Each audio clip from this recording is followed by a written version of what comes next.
Let's pray. प्रार्थना करते हैं। Holy Father, स्वर्गीय पिता, we thank you for this time, Lord. इस समय के लिए आपको धन्यवाद देते हैं। We thank you for all those who are gathered here, Lord. जो सब यहाँ पर उपस्थित हैं उन सब के लिए धन्यवाद देते हैं आपको। And for those who are not here, Lord. और वो लोग जो आप यहाँ पर उपस्थित नहीं उनके लिए भी आपको धन्यवाद देते हैं। May this message reach them, Lord. ये संदेश उन तक पहुँचे। Oh Lord, hey Prabhu, be glorified in this time, Lord. इस समय में आप ही को महिमा मिले। May your Son be glorified in this time, Lord. आपके बेटे को इस समय में महिमा मिले। I make this prayer in the name of my Lord and Savior, Jesus मेरे Christ. प्रभु और उद्धारकर्ता यीशु मसीह के नाम में मांगते हैं, आमेन। Praise the Lord. प्रभु की स्तुति हो। Today we will go into the book of Ephesians. एफिसियों की किताब में जाते हैं। And if you see, we will be in chapter number 4. एफिसियों 4 में जाएंगे। It says, keep the unity of the Spirit. आत्मा में एकता रखो। Okay.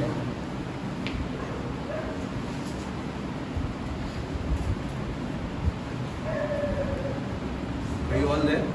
एफिसियों 4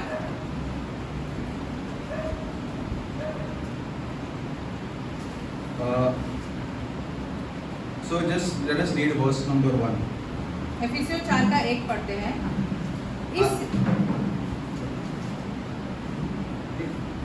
इसलिए मैं जो प्रभु में बंदी हूँ तुमसे विनती करता हूँ कि जिस बुलाहट से तुम्हें बुलाया गया था उसके योग्य चाल चलो।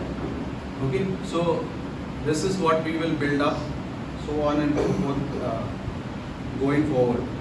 But before that, इसमें हम आगे बढ़ेंगे। यही वचन में जो हम पढ़े, let us go to the starting of Ephesians, एफिसियों की शुरुआत में जाते हैं। chapter number 1. एफिसियों 1 Let us read, and we know this verse. We know these verses. ये वचन जो अभी हम पढ़ेंगे हम इनको जानते हैं पहले से ही। Chapter number 1, verse 3 onwards.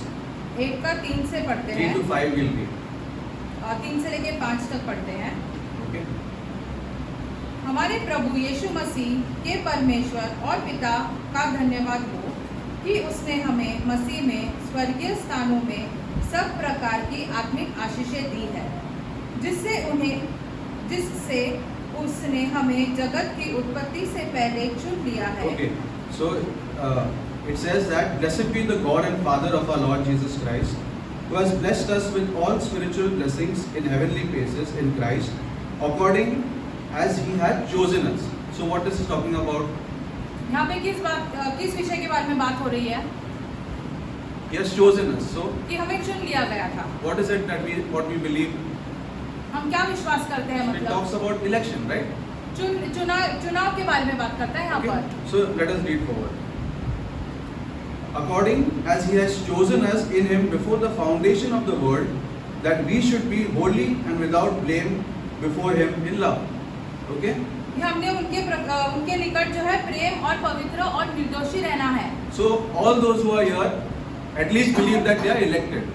सब जो यहाँ पर उपस्थित है वो पहले ये जान ले कि हमको हमारा चुनाव हुआ है। Correct? Do we believe we are elected? क्या आप विश्वास करते हैं कि हमारा चुनाव हुआ है? That's why we say that we are elected to be holy and blameless before God, right? हमें हमारा चुनाव क्यों हुआ ताकि हम पवित्र और निर्दोष रहे खुदा के सामने। But what we need to understand is election is not something to keep you stale. Stale. अच्छा, चुनाव ये है कि इसका ये मतलब नहीं है कि तुम्हें बासी रखने के लिए किया गया है। You are not elected to be a stale member in the church. आपका चुनाव हुआ है इसका ये मतलब नहीं है कि आप कलीसिया में बासी रहो। You believe that you were elected to be holy and blameless before God, right? आपका चुनाव क्यों हुआ ताकि आप पवित्र और निर्दोष रहे खुदा के सामने। That means you were elected to a responsibility. मतलब आपकी कोई जिम्मेदारी है। That is what this verse is saying, right? इसका अर्थ ये होता है। Does it mean that I have a privilege or I am better than X person or Y person? That's why God chose me? क्या इसका ये मतलब है कि हमारा सौभाग्य है दूसरे से बेहतर है इसलिए खुदा ने हमें चुना? For example, if there's a Nagar Sevak over here and he has been elected. मान लो एक Why is he Nagar elected? सेवक है और उसको चुना गया है। क्यों चुना है? Why is he elected? क्यों चुना है उसको? For a responsibility. क्यों उसकी एक जिम्मेदारी रहेगी आप? He is not elected to just sit there and enjoy the money.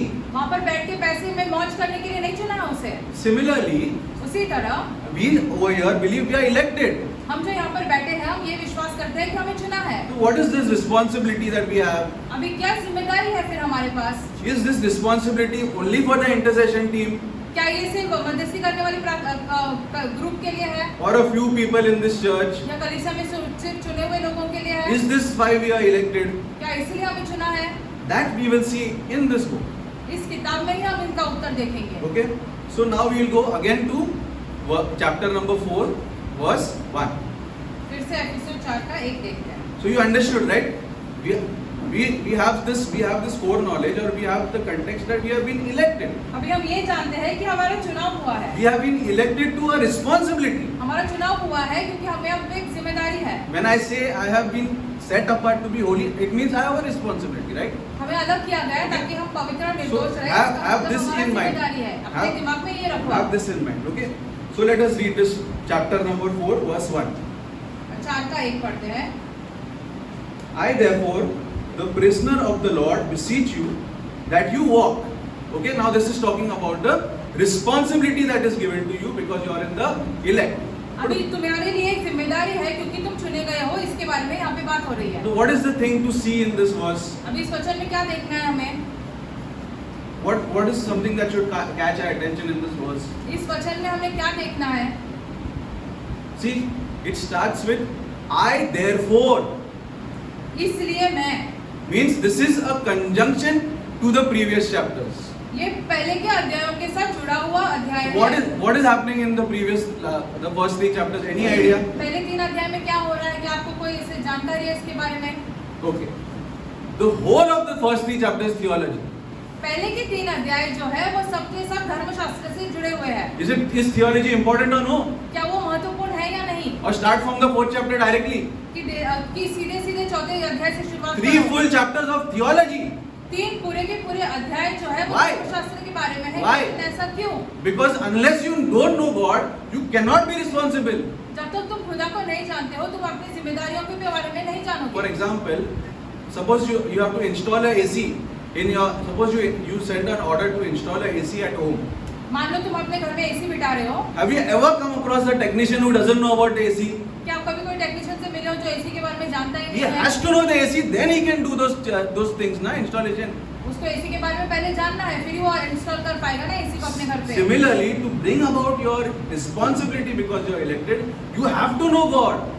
तुम्हारी जिम्मेदारी क्या है ये जानने के लिए पहले तुम्हें खुदा को जानना जरूरी है। You just can't land on the field and then figure out a way. That's not the way that the scripture teaches us. ऐसे ही तुम वहाँ पर पहुँच के ऐसे अपने मार्ग खुद ढूंढो, ऐसा नहीं है, वचन नहीं सिखाता है। Now this knowing God is not knowing about Him, but it is a first-hand knowing. I mean, it's like a relationship that you have with Him. खुदा को जानना इसके बारे में ये नहीं है कि हम खुदा के बारे में जाने, खुदा को स्वतः जाने, खुद से जाने। That is why you have been elected. इसीलिए तुम्हारा चुनाव हुआ है। When you have this first-hand relationship with Him, then you know about your जब responsibilities. तुम्हारा of God. अनोखा रिश्ता रहता है खुदा के साथ, तब तुम अपनी जिम्मेदारियां खुद जान जाओगे। Okay, so Paul has been talking about you being in Christ, you being selected in Christ, you are predestined in Christ, you are chosen in Christ, you are blessed in Christ. All these things he was talking about theology. मसीह में तुमको चुना गया है, तुम आशीष पाओगे, बाकी की सारी चीजें जो है वो ऐसे लिखा है, वो सब धर्मशास्त्र के बारे में है, Which you all know. जो हम सब जानते हैं। Now he is coming to the practical part. अभी व्यवहारिक जीवन में इसको कैसे लागू करना ये बात Okay, है। so he says, I as a prisoner in the Lord beseech you to walk according to the calling with what you have been called. मैं यहाँ पर प्रभु में बंदी हूँ, इसलिए तुमसे विनती करता हूँ कि जो बुलाहट में तुम्हें बुलाया गया है उसके योग्य चाल चलो। So what is so peculiar about this verse again? अभी इसमें अनोखा क्या है?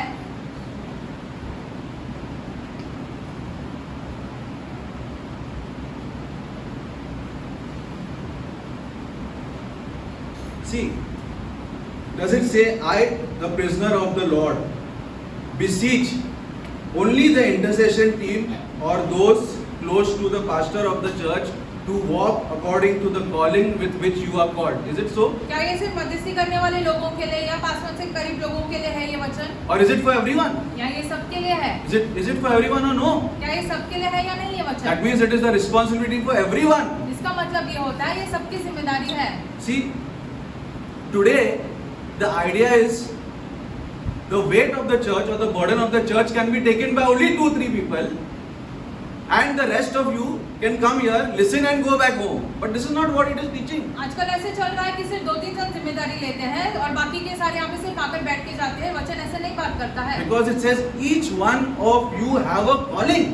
सबकी अलग अलग बुलाहट है And you ought to walk according to that calling. और उसके हिसाब से हमने अपने चाल चलने चाहिए। How do you identify this calling? तो आप अपनी बुलाहट कैसे जान जाओगे? That he is trying to tell you now forward. पौलुस इसके बारे में हमको आगे बता रहा है। Given that you know you are elected in Christ, अभी you तुम- know this theology. तुम जानते हो ये धर्मशास्त्र के बारे में कि आपका चुनाव हुआ है। So he goes forward to this second verse. अभी दूसरे वचन के पास आता है। See, read. अर्थात सारी दीनता और नम्रता सहित और धीरज धरकर प्रेम से एक दूसरे की सह लो। Okay?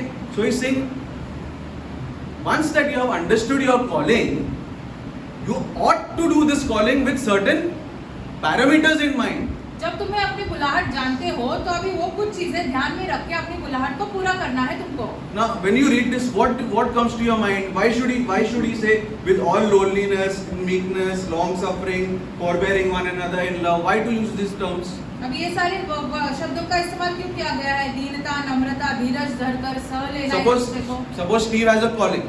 He has to teach God's word. मान लो किसी की बुलाहट है कि वो परमेश्वर का वचन सिखाए। Now, Steve, you have to fulfill your calling with all loneliness, meekness, long suffering, forbearing other in love. Why? अभी उस व्यक्ति ने ये सारी चीजें करके अपनी बुलाहट पूरी करनी है। क्यों? See, all these attributes ये सारी जो विशेषताएं हैं is an assault on the ego. हमारे ईगो मतलब हमारे जो घमंड है उस पर आकर हमला करती है। If any person feels privileged because he has a calling, यदि कोई व्यक्ति अपने आप को सौभाग्य महसूस करता है कि उसकी बुलाहट है, but he is not lonely, लेकिन वो दीन और नम्र he नहीं is है, not meek, नम्र नहीं है, he can't put up with someone below his standards. उसके स्तर के नीचे इसके लोगों के साथ वो बात भी He नहीं कर can't see, पाता। अरे that fellow is not following God's word. I cannot put up with him. वो वचन के अनुसार नहीं चलता है, इसलिए मैं उसके साथ धीरज नहीं कर सकता How हूँ। can I go for dinner with him? He doesn't know the word of God properly. खाना खाने के लिए कैसे जा सकता हूँ उसके साथ? वो तो वचन भी नहीं जानता How can है। I move around with these people? इन लोगों के साथ मैं कैसे घूम सकता हूँ? See, that's what Paul is saying. पौलुस हमसे ये कहता है, To keep the unity among us, brethren, हम में सब में एकता रखने के लिए we ought to have humility. हमें नम्रता और दीनता होनी है, We ought to have gentleness. हमें दीनता होनी है And above all, और सबसे ऊपर we ought to have love for one another. एक दूसरे के लिए प्यार रखना जरूरी है। But that person may not know scripture or that person may not be right also.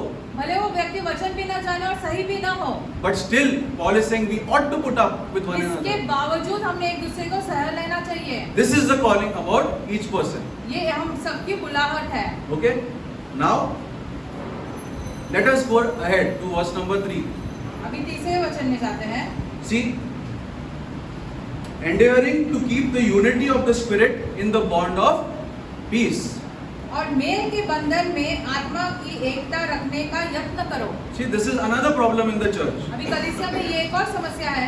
People are thinking that they are keeping peace with one another because of something in them.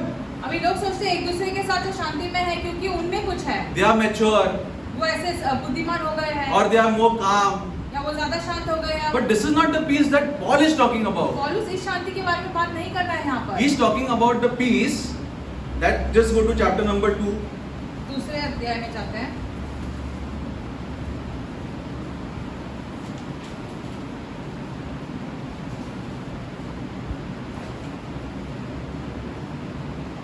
See, you should go to that part where this is the peace that Christ has secured for us. ये शांति जो है मसीह के द्वारा हमें मिलती See, है। if you read chapter number 2, verse 14, और 2:14 यदि हम पढ़ते हैं तो it says that He is our peace. वहाँ पे लिखा है कि मसीह हमारी शांति है। So, the reason why there should be peace among brethren भाइयों के बीच में जो है वो शांति बनाए रखने के लिए is not because I know something about that person or I know that person, I know that background. No. कि हम उस व्यक्ति के बारे में जानते हैं या उसके परिवार को जानते हैं, ऐसी बातें नहीं है। The reason there ought to be peace amongst us हम में एकता और शांति रहनी is चाहिए because of what Christ did for us. क्योंकि मसीह ने हमारे लिए कुछ तो किया है। Okay? So this is what Paul is saying. पौलुस अभी इसके बारे में यहाँ पर जिक्र करता Now है। the reason of pointing out all these things is, अब ये सारी चीजें बताने का एक कारण यह है, even in those days, उन दिनों में भी the teachers they had some kind of a lofted position among people. जो सिखाने वाले थे वो अपने आप को ऐसे घमंड महसूस करते So थे। they thought they kept people together. उनको लगता था हमारे कारण लोगों में एकता है, They have a privileged calling. उनका कुछ सौभाग्य है इसलिए उनकी बुलाहट है। Or the rest are just coming here to fill the pews and go back. बाकी किसी वैसे कुर्सी पर बैठने के लिए आए फिर वापस चले जाएंगे। But that is not so. लेकिन ये ऐसी बातें नहीं है। The whole purpose of a person's calling एक व्यक्ति की बुलाहट का यह कारण है is because of Christ. मसीह के कारण, And that is what he is going forward. और यही बात में वो आगे Okay? बढ़ते जा Why रहे you ought to be meek? Why? हमने दीन और नम्र क्यों बनना है? Why you ought to be long suffering? हमें धीरज क्यों धरे रखना है? Why you need to forbear one another in love? प्यार में एक दूसरे को क्यों सह लेना Why है? you need to keep the bond of peace? शांति बनाए क्यों रखना है? Why you need to do all these ये things? सारी चीज हमें क्यों करनी है? He says now, you are in verse number 4. अभी चौथे अध्याय में कह रहा, वचन में कह रहा है वो, See, read. और 14 वचन पढ़ रहे हैं। एक ही देह है और एक ही आत्मा है, जैसे तुम्हें जो बुलाए गए थे अपने बुलाए जाने से एक ही आशा है। See, he's telling you that there is one body. एक ही देह है। There may be different local branches of the church in this area or around India. Bharat में या ऐसे दूसरे क्षेत्र में अलग अलग कलीसियाएं भले हो, But we are representatives of one body. हम एक ही जो देह है उसके ऐसे नागरिक जैसे खड़े हो जाते हैं। Okay? Now why does he say one spirit? एक आत्मा क्यों कहा है यहाँ पर?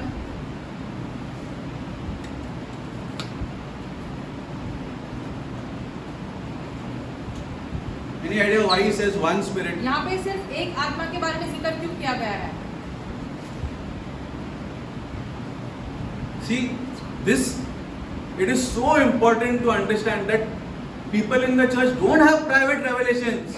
ये बहुत ज्यादा महत्वपूर्ण है ये समझने के लिए कि सबके अलग अलग ऐसे प्रकाशन नहीं होते हैं। The spirit is not private to Lanky, is private to Grenville, is private to Steve. आत्मा इन सबके लिए अलग अलग नहीं रहेगा। He is the same spirit वो वही आत्मा है that is working in this brother, that brother, that brother, that brother. जो सब में कार्य कर रहा है। He doesn't do something isolated in Karan and he's doing something isolated in Steve. किसी दो व्यक्ति में अलग अलग कुछ He's- ऐसा अलग नहीं करता है।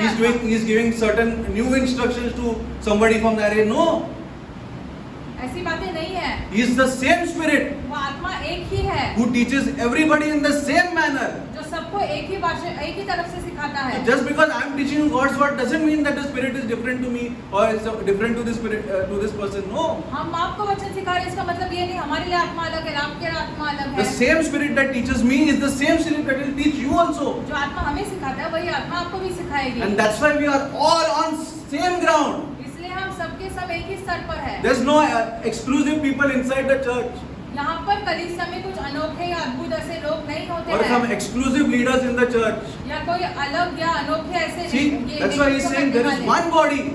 इसलिए एक ही देह They're है। different. They may be in different parts of India, but the body is one. भले वो अलग अलग क्षेत्र में क्यों ना हो लेकिन देह एक ही है। One spirit that teaches everybody the same. The same spirit teaches everyone. एक ही आत्मा है जो सबको वही सिखाती है। Now see, even as you are called in one hope, हमें okay? एक ही आशा में बुलाया गया है। Another thing, एक और बात, what is the meaning of one hope? एक आशा इसका मतलब क्या है? What is this hope? What hope we all have? अभी हम सबकी क्या आशा है?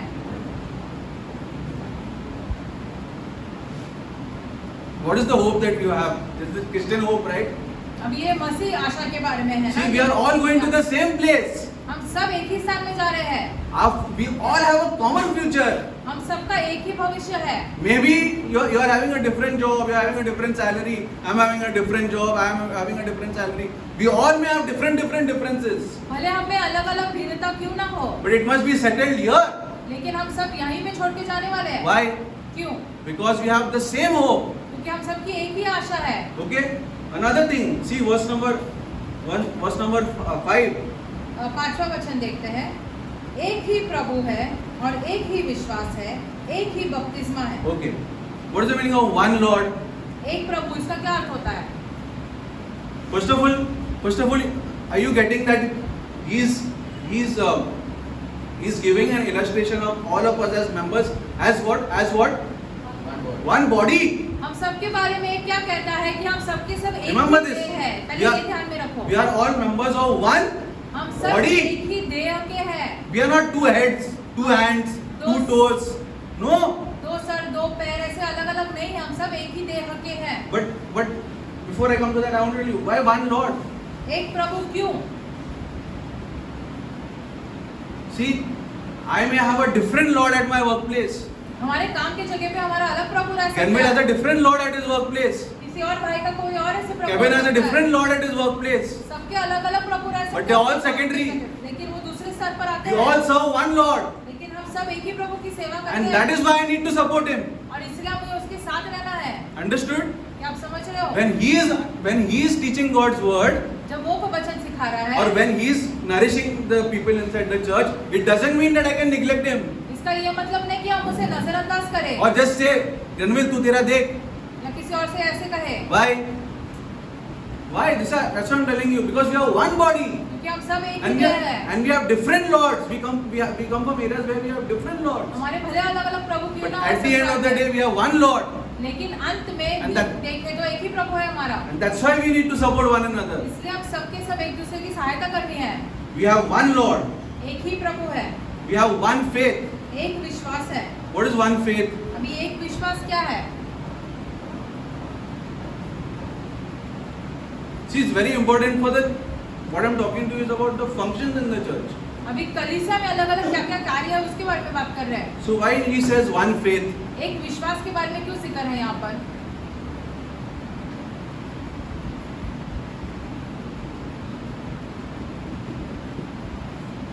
See, when he says one faith, it means each member in the church preaches one gospel.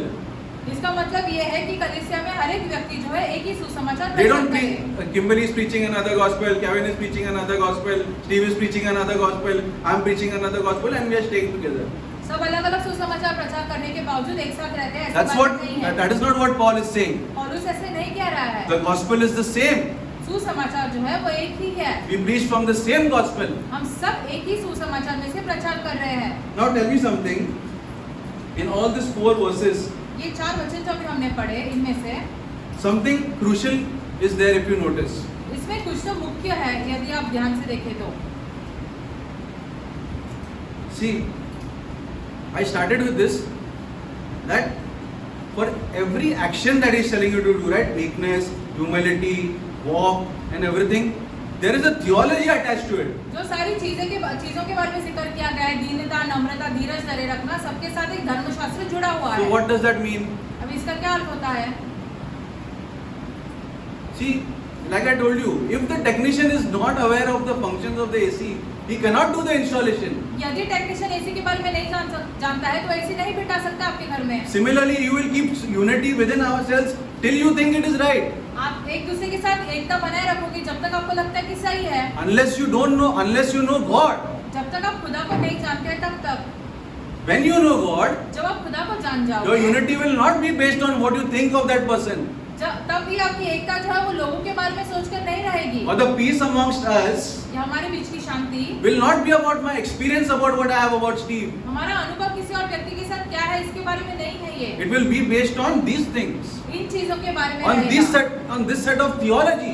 इन सारे धर्मशास्त्रों पर हमारी एकता निर्भर रहेगी। What Paul is trying to tell you is, पौलुस हमसे क्या कहना चाहता है? for a person to live correctly, ताकि एक व्यक्ति सही जीवन जिए, he cannot go wrong on his theology. वो धर्मशास्त्र पे गलत नहीं रह सकता है। For you to be obedient, ताकि आप आज्ञा पालन करो, you have to know grace. आपको अनुग्रह के बारे में जानना जरूरी You है। have to know through grace. सच्चे अनुग्रह के बारे में जानना You जरूरी cannot be है। obedient till you know what Christ has done for you. आप तब तक आज्ञाकारी नहीं बने रख सकते हो जब तक ऐसा नहीं जानते हो कि यीशु ने आपके लिए क्या किया है। The whole purpose of theology धर्मशास्त्र का पूरा मकसद क्या है? is for you to change. ताकि आप बदल जाओ। That is why these 4 verses are so tightly coupled ये चारों वचन एक दूसरे के साथ इतने जुड़े हुए that you हैं, cannot separate this theology from the action. धर्मशास्त्र को आपके कार्यों से अलग नहीं कर पाओगे। When you know that there is unity between God the Father and God the Son, this unity promotes you to keep unity amongst the brethren. पिता पुत्र के बीच में एकता है, इसके कारण हम अपने आपस में एकता बनाए रख सकते हैं। When you know there is one Lord, you know you can never allow that person to leave you and go. जब आप जानते हैं कि एक ही प्रभु है, तो आप दूसरे व्यक्ति को छोड़ के जाने की अनुमति नहीं दोगे। He may have hurt you in different ways. भले अलग-अलग चीजों में उसने आपको ठेस जरूर पहुंचाई You होगी, cannot leave him. लेकिन आप नहीं छोड़ सकते उस व्यक्ति को। Why? क्यों? Because you know what has secured your peace. क्योंकि आप जानते हो किसके कारण आपकी शांति बनाए रखती है। You don't base I don't base my peace with anybody because of what I think about them, हम अपनी शांति दूसरे पर निर्भर नहीं रखते हैं, but because of what our Lord has secured. लेकिन हमारे प्रभु ने हमारे लिए क्या किया है उस पर निर्भर है। Or the unity between our church members कलीसिया के लोगों के बीच की एकता is not based on our experience of what we have of one another, एक दूसरों के साथ जो अनुभव है उस पर निर्भर नहीं रहनी but चाहिए, it is on what Christ has done for us. लेकिन मसीह ने हमारे लिए क्या किया है उस पर निर्भर रहती है। And now he goes on to give the ultimate reason for why there should be unity amongst the church. अभी एकता क्यों बनाए रखनी है, इसका कारण दिया गया है। See, read verse number 6. और छठा वचन पढ़ रहे हैं। और सबका एक ही परमेश्वर और पिता है, जो सबके ऊपर है और सबके मध्य में और सब में है। See, I'll read 6. After adding, there is one body, one spirit, one hope, one Lord, एक आत्मा, एक आशा, एक प्रभु, ये सारी चीजों के बताने के बाद one faith, एक विश्वास, one baptism. एक बपतिस्मा। The ultimate reason for unity in the church is what? कलीसिया में एकता रखने का मुख्य कारण क्या है? Is what? We belong to one Father. कि हम एक पिता के हैं। What does that mean? इसका क्या अर्थ होता है? I may not like that person, भले हम उस व्यक्ति को पसंद ना करें, but he is under the same Father. लेकिन वो भी उसी पिता के अधीन है। It doesn't mean that he is right or he is wrong, भले वो गलत या सही क्यों ना or हो, how he is living or what he is doing. कि अपना जीवन कैसे चल He must be the biggest hypocrite. भले सबसे कपटी व्यक्ति क्यों ना हो, He must be the biggest hypocrite, you know it.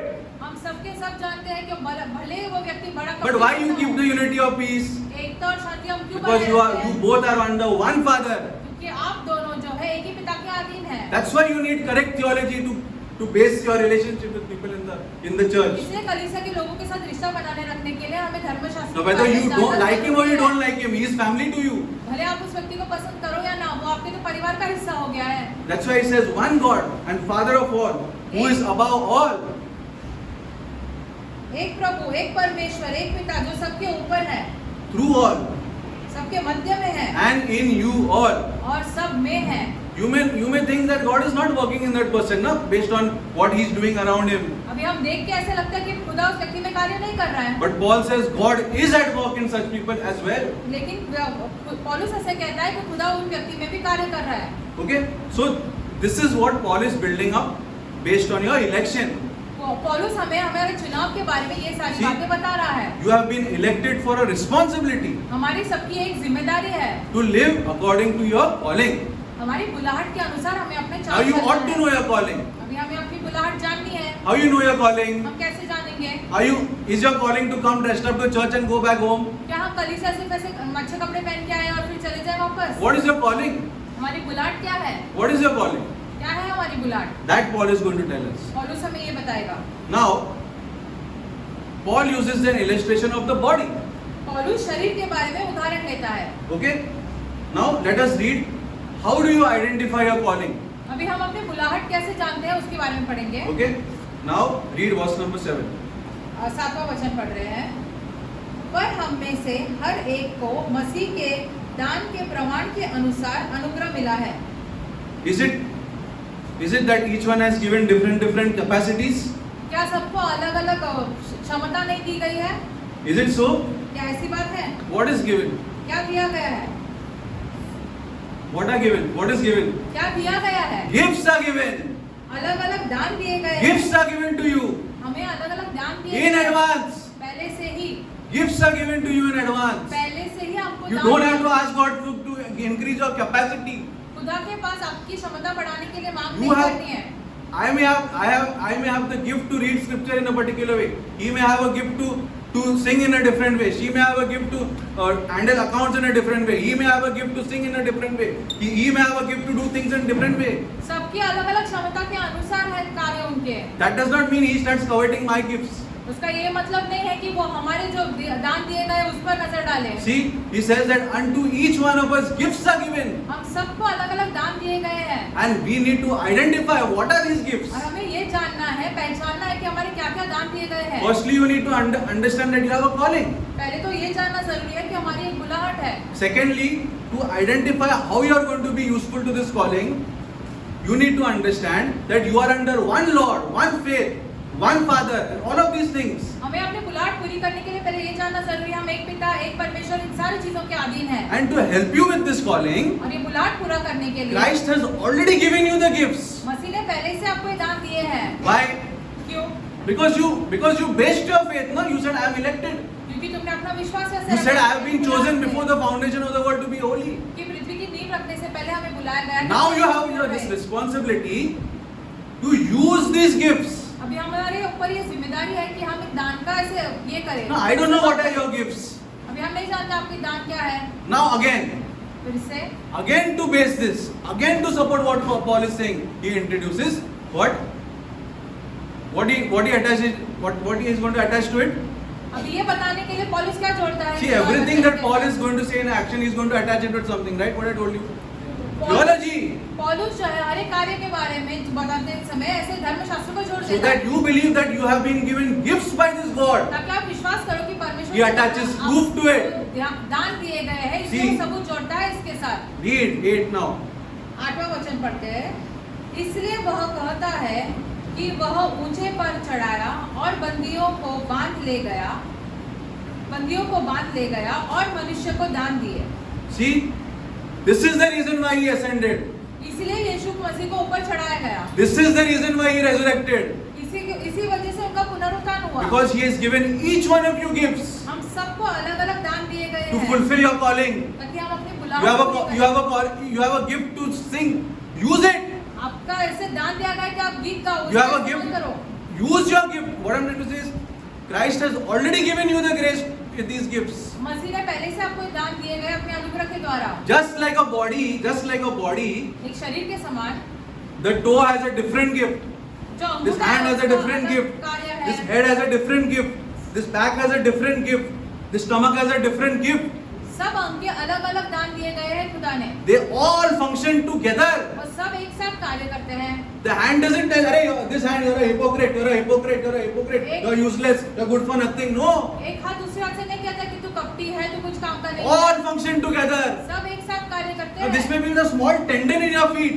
हमारे पैर में सबसे छोटा सा एक To tendon you, it may हो look सकता है। useless. भले हमारे लिए वैसे कुछ काम But करने they लगे, all function together as one body. लेकिन वो सब के सब एक शरीर के समान And this is कार्य why you करते have been gifted. हैं। इसीलिए तुमको दान दिए गए हैं। To say that now there is a particular people who have been gifted to pray. अभी कुछ लोग I don't have the capability to pray for 8 hours. हम 8 घंटे प्रार्थना नहीं कर सकते हैं। But there are certain people who are gifted. लेकिन कुछ लोगों के पास They वो दान दिया intercede गया for है। God. वो मध्यस्थी कर सकते हैं। Do I need those people? क्या हमें उन लोगों की जरूरत Of है? course I need them. जरूर जरूरत है। I cannot isolate myself from them. हम उनसे अलग नहीं कर सकते अपने आप को। Why? क्यों? Why? You are one body. क्योंकि हम सब एक देह है। Now Teresa may have a different gift. मान लो किसी का ऐसे अलग And दान she हो, ought to know what is this gift. और वो यह जानना जरूरी Renwick है। has a different gift. You have a different gift. You have a different gift. See, the whole point of this ascension was to give each one of us gifts. Now स्वर्ग what? में उठाए ले जाने का एक ही कारण है कि हम सबको अलग अलग दान दिए गए हैं। Now what is so strange about this verse अभी 8? इसमें क्या अलग और अजीब सा लगता है आपको? Why did he have, before he could give each one of you these gifts for the ministry of the church, what he had to do? कलीसिया के अलग अलग दान देने से पहले क्या करना पड़ा? Huh? He ascended. But what after that what he did? What is the meaning of this?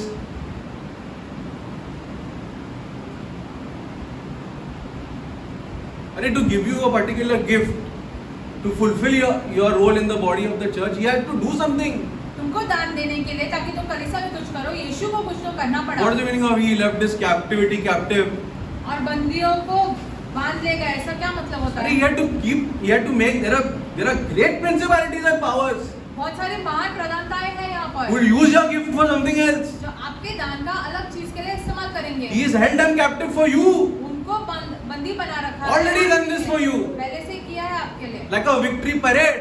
जैसे एक ऐसे Now Granville can use his gift. अभी कोई और व्यक्ति अपना दान ऐसे इस्तेमाल कर सकता है। Now because he believes, now he can use his gift. अभी वो विश्वास करता है इसलिए अपने दान का इस्तेमाल कर सकता है। I don't need to tell you how people use their gifts to do what all things you know.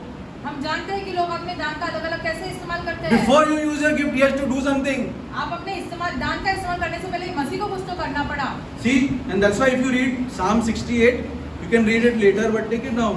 भजन संहिता 68 पढ़ो आप बाद में। He gives each one of us gifts सबको अलग अलग दान दिए गए हैं according to his grace. उनके अनुग्रह के अनुसार। Okay? Now, before I reach to the important part, I want to take you through certain things also. See, now you understood so far what we are talking about, right? अभी आप समझे हम क्या बात कर रहे हैं। How each person in the church is functioning together in the unity of the Spirit. कलीसिया का हर एक व्यक्ति कैसे अलग अलग कार्य करता है आत्मा की एकता के साथ। Because they believe they have been elected क्यों विश्वास करते हैं कि उनका चुनाव हुआ है and they have a responsibility. और उनकी एक जिम्मेदारी है। And because they have a और responsibility, उनके ऊपर जिम्मेदारी है इसलिए they have been given gifts उनको अलग अलग दान दिए गए to हैं fulfill this calling of helping one another. ताकि वो एक दूसरे की बुलाहट को पूरा करने में सहायता करें। Okay? Now let us read verse number 9. 9वां वचन पढ़ते हैं। उसके चढ़ने से और क्या पाया जाता है, केवल यह कि वह पृथ्वी की निचली जगहों में उतरा भी था। Okay, and we'll read verse number 10 also because these two are joined. 10वां भी पढ़ते हैं। और जो उतरा गया वही है जो सारे आकाश के ऊपर चढ़ाया भी गया और सब कुछ परिपूर्ण करे। Okay? So if you see, it mentions about different regions and different areas where Christ fills different things, or different areas on the earth where Christ, because of his ascension, is continuously what he's doing? यहाँ पे अलग अलग स्थानों पर जैसे दिया गया जिक्र किया गया है जब यीशु मसीह अपने स्वर्गीय उठाए जाने के बाद अलग अलग कार्य कर रहे हैं। From the last verse that we read, what is he giving? क्या कर रहा है वहाँ पर मसीह? He's giving each one the ability to perform their functions सबको in his अलग अलग church. क्षमता दे रहा है ताकि वो अपने कार्य कर पाए इस कलीसिया में।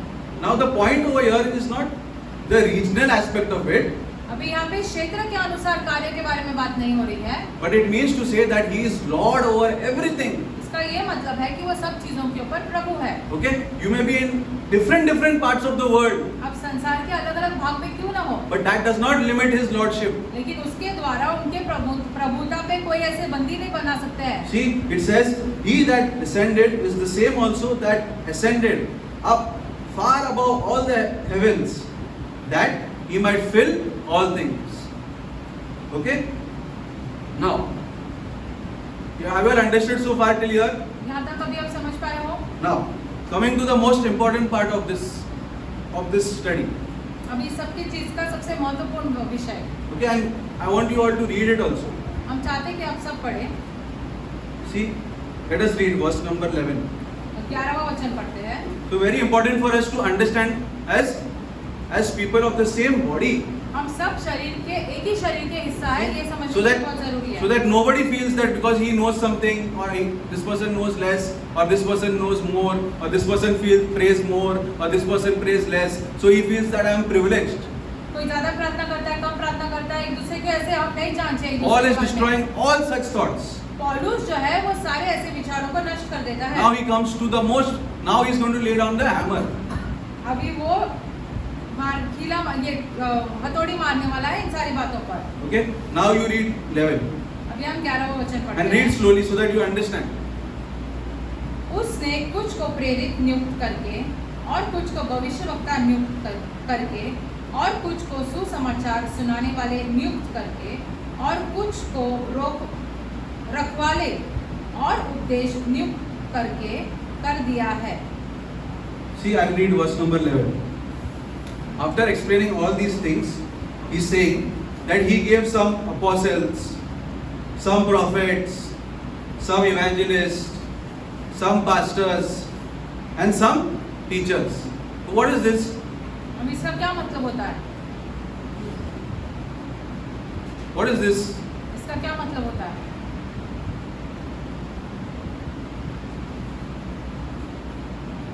Any idea what is this?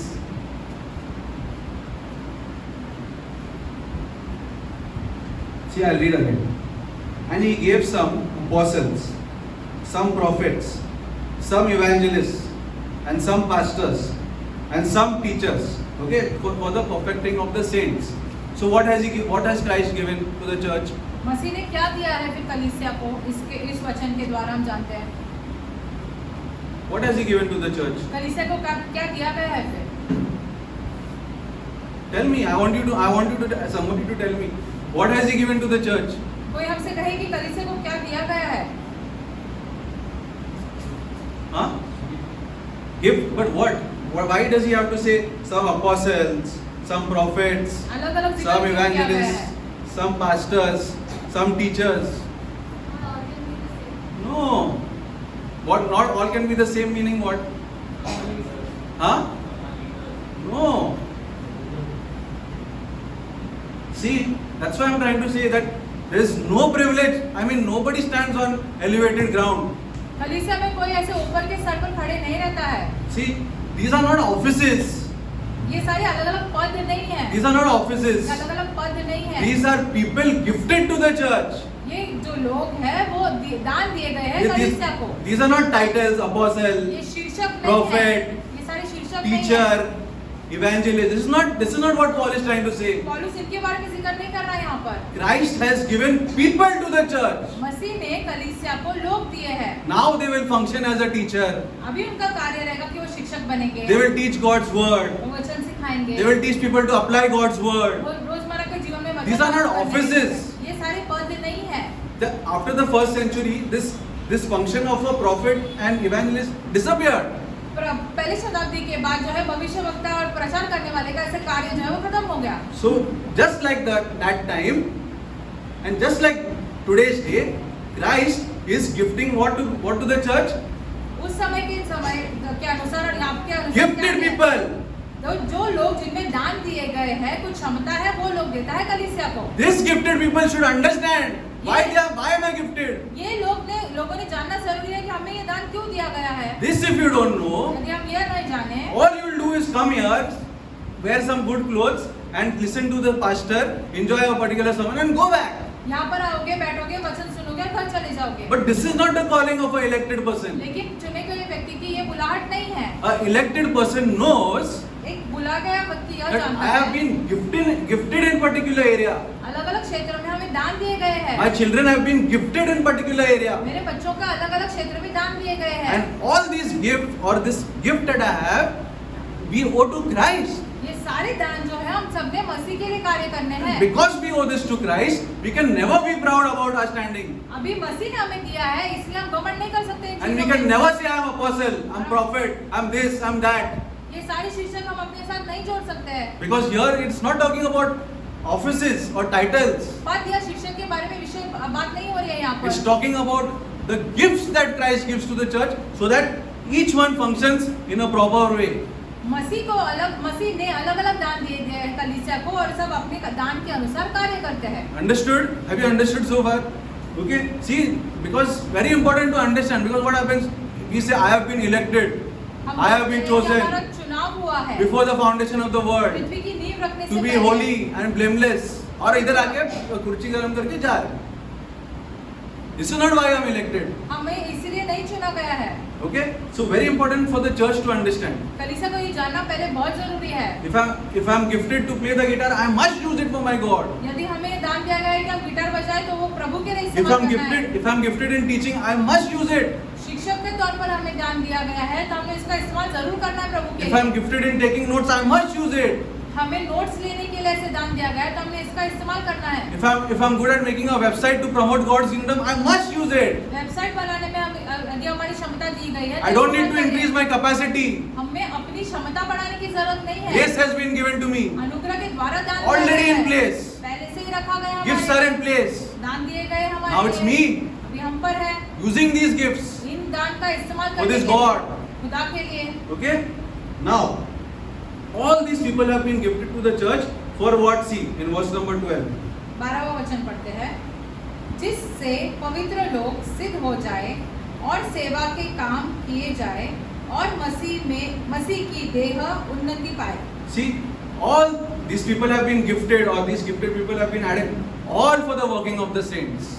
सारे जो है संतों के लिए है ये, It is for the edifying of the saints. ताकि उनकी भलाई हो, वो आगे बढ़ सके। You may not be a crucial, but you are important. भले तुम सबसे महत्वपूर्ण नहीं हो, लेकिन तुम जरूरी You हो। are important to this God. खुदा के लिए तुम जरूरी हो। You all are valuable to this God. खुदा के लिए मूल्यवान हो। God has elected each one of you to be responsible. खुदा ने सबका चुनाव किया है ताकि हम जिम्मेदार ठहरे। Your neighbor may not find you valuable. अब भले आपके पड़ोसी को आप ऐसे मूल्यवान न लगे, Your pastor may not find you valuable. आपके पासवान को आप ज्यादा मूल्यवान न लगे, People around you may not find you valuable. आसपास के लोग आपको ज्यादा मूल्यवान But न Christ समझे। has gifted you, लेकिन मसीह ने आपको दान दिया है, and you must know what He has gifted you. और आपने ये जानना जरूरी है कि क्या दान दिए है Okay? आपको। So we need to do this.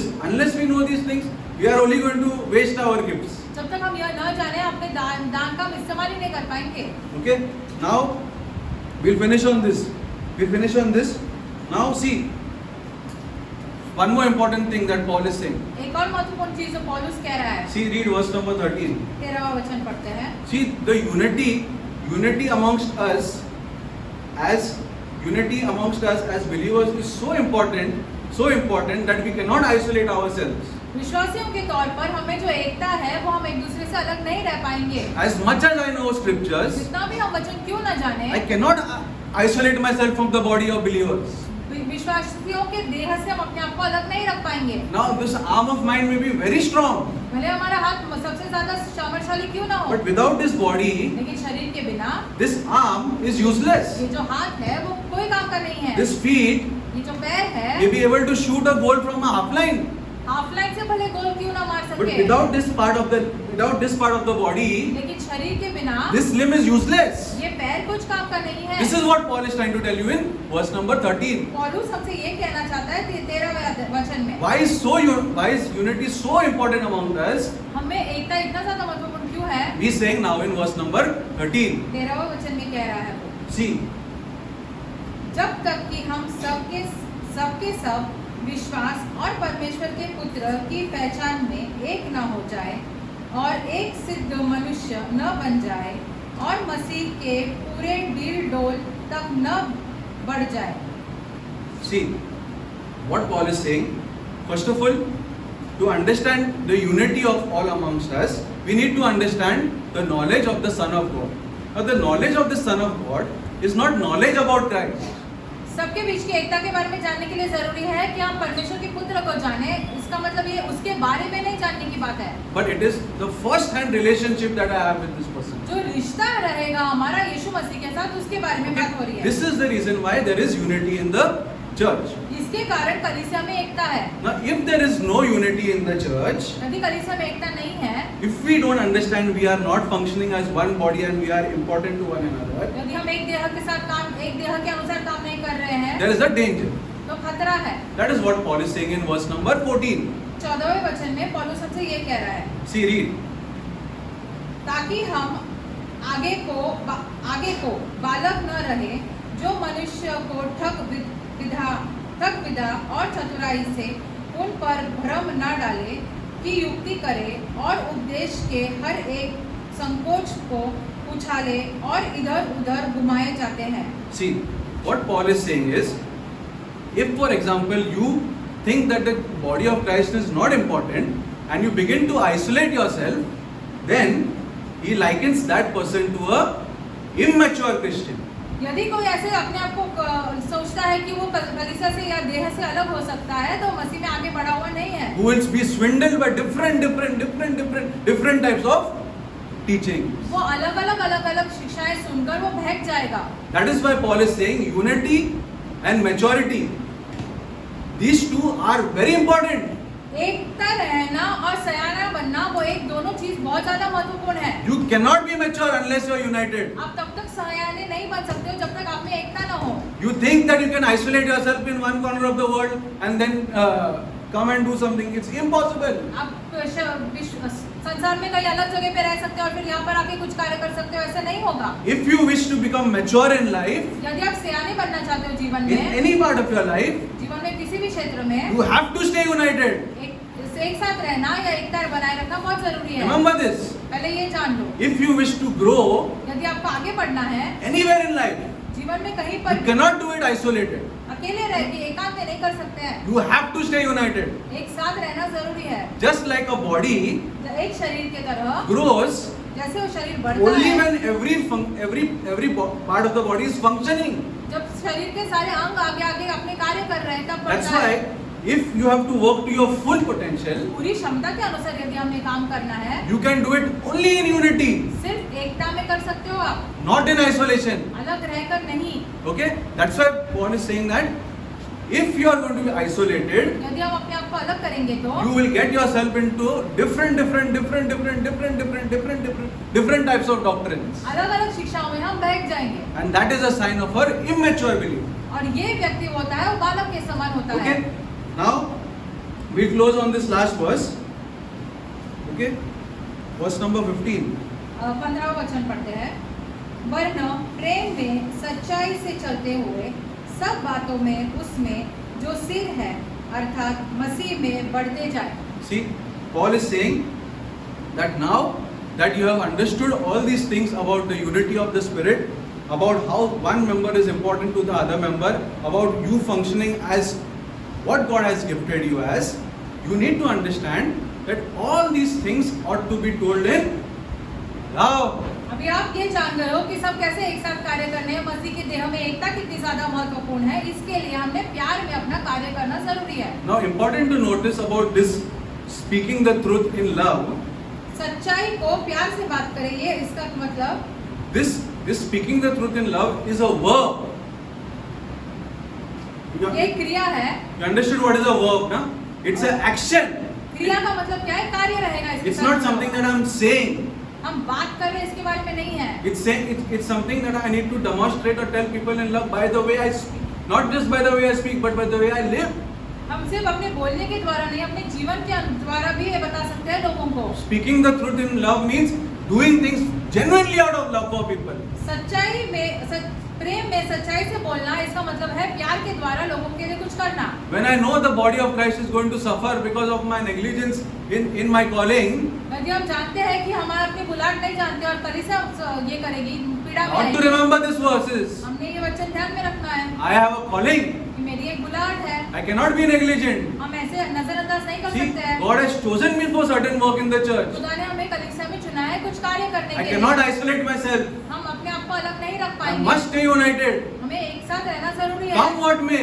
चाहे कुछ भी क्यों ना Let हो। there be a bitter incident. सबसे कड़वी ऐसे ये हालात क्यों ना आए हो, Other person may have dished you for many things. लोगों ने भले आपको धोखा क्यों नहीं दिया हो, But if you isolate yourself, यदि आप अपने आप को अलग करोगे, if you value this bitterness above that member in the body, ये कड़वाहट को आप उस व्यक्ति से पहले ऊपर रखते हो, be careful. तो सावधान रहो, Be careful. सावधान रहो। It is going to be difficult. बहुत मुश्किल हो जाएगा But he is a आपके लिए। member लेकिन वो तो कलीसिया का of सदस्य the है, same body. उसी शरीर का सदस्य है। Okay? Remember this. ये ध्यान में रखो। You cannot function or you cannot grow to your full potential if you are not united. आप अपनी पूरी क्षमता के अनुसार कार्य नहीं See, करोगे, the जब church तक आप has to एकता be नहीं है, united. तब तक। The church has to be united. कलीसिया में एक रहना जरूरी है। There may be difficult people in the church. कलीसिया में मुश्किल और कठिन व्यक्ति They don't listen. They don't come forward. They don't do this. They don't do that. They are not taking up things properly. They are not. No. भले अलग अलग व्यक्ति नहीं कर रहे अपने कार्य, That is no reason to isolate myself from them. इसके कारण हमने अपने उनसे अलग नहीं रहना है, Because why? They are members of the same body. क्योंकि हम एक ही देह के अंग है। We need each other to function. हमने सबकी एक दूसरे की जरूरत है। We must know our calling. हमें सबको अपनी बुलाहट And we जानना must do. जरूरी है, And we must do so in love. और प्यार में ये करना है हमें। See, if there is no love, यदि प्यार नहीं है तो unity becomes an institution. एकता जो है वो एक संगति के समान हो It जाता becomes a है। set of privileged people operating inside the church. कुछ ऐसे सौभाग्य व्यक्ति जो कलीसिया See, में अपना कार्य कर रहे Then हैं, speaking the truth appears to be cruel to that person. भले आप सच्चाई बात क्यों ना करो, उनको He's- ऐसे क्रूर लगेगा। He's speaking the truth, वो सच कह रहा है, but he's speaking it in such a way वो ऐसे बात कर रहा that है it cuts that person. कि उस व्यक्ति को काट देता है सामने So वाले को। the whole point of speaking the truth is gone. तो वो कैसे बात कर रहा है, वो सच्चाई तो निकल जाती है उसमें But it से। should not be amongst us. हम में से ऐसे नहीं रहना चाहिए। See, that's what he's saying. Speaking the truth in love by actions, प्यार से बात करना है, अपने कार्य के अनुसार बात करना है, so that each one of us can grow into Christ. ताकि हम सबके सब मसीह में आगे बढ़ सके। Okay? So, if you want, we'll just close on verse number 16 so that you understand that we are all members of this body. That's what he's saying again in 16.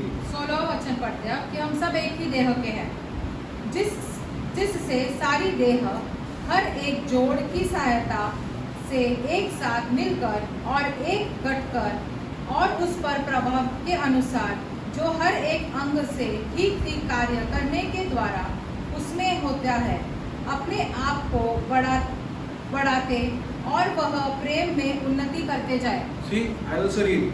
See, from the whole, from whom means from Christ, the whole body fitly joined together and compacted by that each joint supplieth according to the effectual working, according to each one according to their own functioning, in the measure of every part, making increase of the body of unto the edifying of itself.